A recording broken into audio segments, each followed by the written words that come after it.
Inserting an Excel sheet into MS Word makes it a part of the document, rather than just being linked to it. Embedding allows you to keep all important documents in one place, making it easy to share with others. To embed an Excel sheet, go to the Insert tab. In the Text section, click Object. Select Create from File. Browse the sheet to embed.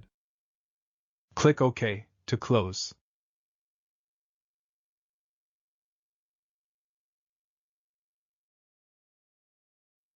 Mark Link to File option if you want changes made to the source sheet to be reflected in the embedded file.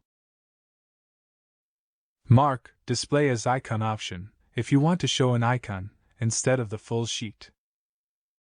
To open or edit the embedded sheet, right-click the Excel icon, go to Object, select the preferred option.